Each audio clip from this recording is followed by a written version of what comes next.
Another superhero that I've had the pleasure of spending time with was a professor at the university named Dr. Paul Graham. And, you know, as a college freshman, you interrogate the upperclassmen on who are the better professors and the best classes to take. Well, that's how we learned Dr. Graham. And I asked the students, you know, what made him so good? Why was he the teacher to get? And the response was always the same: his experiences are real. His experiences are amazing. And see, Dr. Graham taught American military history. His classes were always optional, but there was never an empty seat in the classroom. He would move through the curriculum. He moved at a good pace through the American Revolution, War of 1812, Civil War, and when he finally reached World War II, the entire dynamic of the class would change. His demeanor would change. Around campus, the word would spread that Dr. Graham was talking about World War II, and the class size would swell. It would double or triple. Students lined up in between seats and along the walls. When the class moved into the Battle of the Bulge, he would stand at the lectern without a note and move through the battle until they broke into personal experiences as a sergeant, tank commander, in the Ardennes. He told us of his encounter with a superior German tank to his Sherman tank that he commanded. Coming over a rise, he and his crew had a German tank in a good position. The rear of the tank was exposed, and the crew reacted and shot around at the tail end of the German tank. But that was only bad news because the round bounced off, and that only proceeded to make that German tank real angry. The crew scrambled to load another round before the German crew could turn the turret and fire its first round, because they knew the German tank was more powerful. Well, they launched that next round at the same time the German tank did. Paul was thrown out of the tank as the turret was blown completely off the hull. He landed on his back on the ground. The turret landed across his waist, breaking his back. He said the last image before he went unconscious was the screams of his crew, his friends, as they burned in the hull of the tank. He would spend the next 6 months in the hospital, but he would return to the war. Dr. Graham died in August of 2001. And I'd like to give you a better idea of some of the veterans who walk among you today. I'd like to read from his obituary, which I carry with me as a bookmark. On August 25th of 2001, Dr. Paul Graham, retired colonel of the U.S. Army, professor at ROTC for Embry-Riddle Aeronautical University, died at his home in Pennsylvania.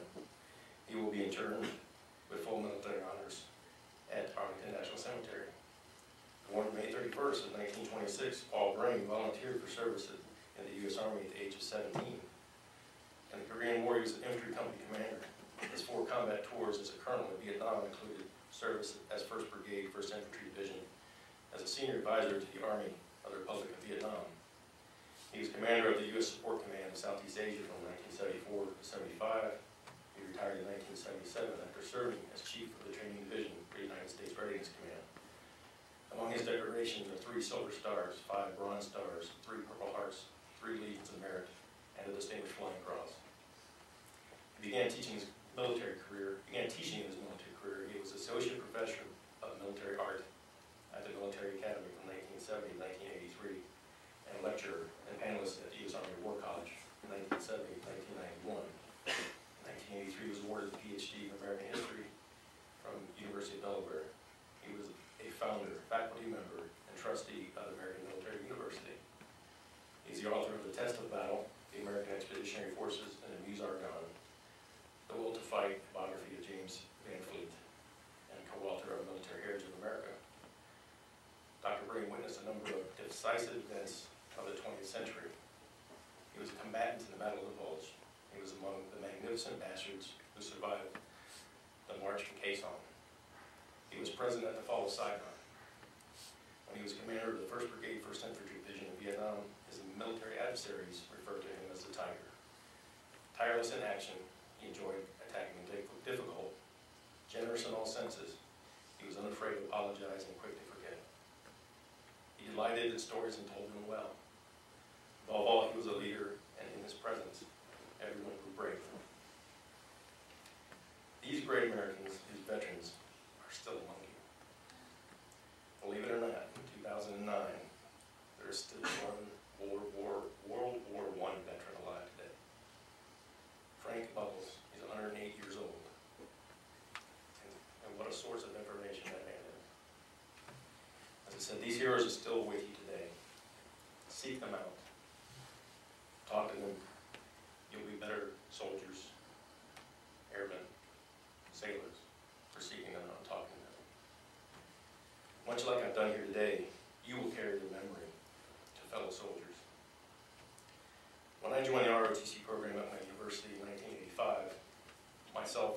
colleagues naively believed that we would never see combat in our lifetimes. So a union existed, but we understood the mutually assured destruction was a powerful deterrent for both countries. I honestly lost count of the number of times I deployed rapid deployments, contingency operations, training, and for all express purposes for war. Unfortunately, I believe that you will not have a shortage of war in your lifetime. So my call to you, and I know the men and teachers I've spoken today will say the same thing. Be better soldiers than Sergeant Major Stanley. Be better soldiers and leaders than the Colonel Paul Brings. This is about to be your profession, and it means that you will lead the future veterans into war. You have a serious responsibility. Set the example. Lead from the front. Bring them home on their feet. I have 4 children, and you may be one of their commanders one day.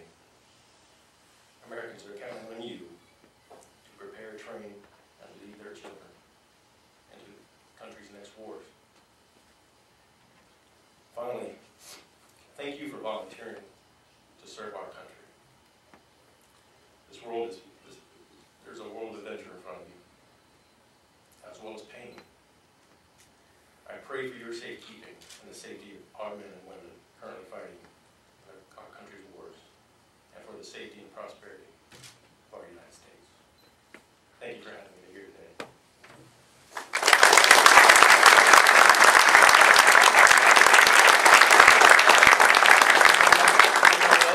Before we walk away, it's a tradition here at the University of Virginia for our honored guests and speakers for us to present a cup. It's known as the Jefferson Cup. It's a symbol of tradition and honor. And it was actually originally designed by Thomas Jefferson, and he melted the original 8 tumblers down from 2 silver cups that were given to him by a friend. But this silver engraved Jefferson Cup we present to you in token of our appreciation for your coming out here to speak to us today. So thank you very much, sir.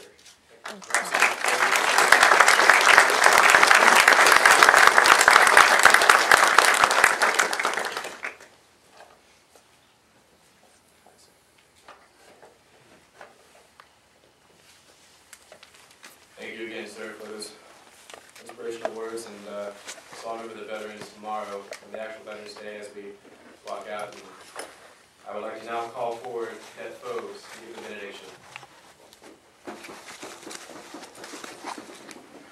Let us pray. Father, we come before you today knowing that you hold everything together. You comfort us and protect us in our times of need. I thank you and praise you for the blessing of another day. On this day, we have come together to honor the heroes of our country that have exemplified abundant amounts of selfless courage and sacrifice. Luke 15:13 says, "Greater love hath no man than this, that a man lay down his life for his friends." This is the reason we are here today, to give tribute, respect, remembrance, and honor to the gallant men and women of our armed forces who obtain God's glory by laying down their lives for us and others who have called upon their help. Through them, we are able to see a picture of the ultimate sacrifice that you gave when you sent your son Jesus to die on the cross to endure the sins of the world so that we might be free. I pray that as we meet here today, you will watch over and protect those who are at this very moment risking their own personal safety for the safety of others. Wrap your loving arms around them and their families, giving them strength and peace at this time. We exalt this day to you and ask you to use it for your glory. Amen.